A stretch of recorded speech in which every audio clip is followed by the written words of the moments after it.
हरदास शुक्रवार प्रदोष व्रत कथा। धनिक पुत्र द्वारा शुक्रास्त में पत्नी को विदा कराने की कथा। सूत जी बोले, प्राचीन काल की बात है, एक नगर में 3 मित्र निवास करते थे। तीनों मित्रों के मध्य अत्यंत घनिष्ठता थी। उन मित्रों में एक राजकुमार, दूसरा ब्राह्मण पुत्र तथा तीसरा एक धनिक का पुत्र था। राजकुमार एवं ब्राह्मण पुत्र का विवाह हो चुका था तथा धनिक पुत्र का विवाह तो हो गया था, किंतु गौना नहीं हुआ था। एक दिन तीनों मित्रों के मध्य स्त्रियों के विषय में चर्चा हो रही थी। ब्राह्मण पुत्र स्त्रियों की प्रशंसा करते हुए बोला, स्त्री ही भवन को घर बनाती है तथा स्त्रीहीन घर तो भूतों का निवास होता है। धनिक पुत्र को ब्राह्मण पुत्र के वचन उचित लगे तथा उसने तत्काल ही अपनी पत्नी को विदा कराकर लाने का निश्चय किया। उसने घर पहुंचकर माता पिता को अपना निर्णय बताया। अवधि में बहु बेटियों को विदा कराकर लाना शुभ नहीं होता है, अंततः शुक्रोदय होने के उपरांत तुम अपनी पत्नी को विदा करा लाना। माता पिता द्वारा बहुत समझाने पर भी धनिक पुत्र ने अपना हठ नहीं छोड़ा तथा अपनी पत्नी को लेने ससुराल पहुंच गया।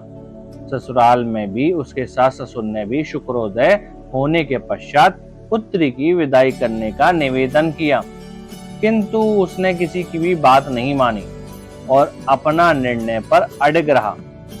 अंततः अपने दामाद के हठ से विवश होकर उन्होंने अपनी कन्या को उसके साथ विदा कर दिया। ससुराल से विदा होकर वह दोनों पति पत्नी नगर की सीमा से कुछ दूर ही निकले थे कि अकस्मात ही उनकी बैलगाड़ी का पहिया टूट गया तथा एक बैल की टांग टूट गई। इस दुर्घटना के कारण वह दोनों नीचे गिर गए तथा उसकी पत्नी भी गंभीर रूप से घायल हो गई। इस दुर्घटना के पश्चात भी धनिक पुत्र अपनी पत्नी सहित यात्रा करता रहा। अभी कुछ और आगे बढ़ा ही था कि मार्ग में डाकुओं के एक दल ने उन्हें घेर कर उनका समस्त धन्य धान्य आदि लूट लिया। लूटपाट हो जाने के उपरांत धनिक का पुत्र पत्नी सहित विलाप करता हुआ अपने घर पहुंचा। यों ही वह घर पहुंचा, वहां उसे एक सर्प ने डस लिया।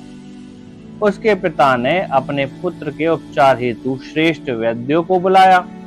वैद्यों ने उसके पुत्र की स्थिति एवं अवलोकन किया तथा बोले। उसी समय इस घटना की सूचना ब्राह्मण पुत्र को प्राप्त हुई।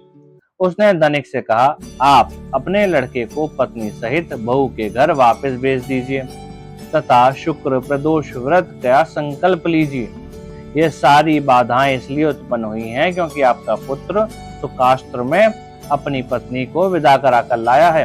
लगा तथा उसने अपने पुत्र एवं पुत्र वधू को वापस लौटा दिया। ससुराल पहुंचते ही धनिक के पुत्र की स्थिति में सुधार होने लगा।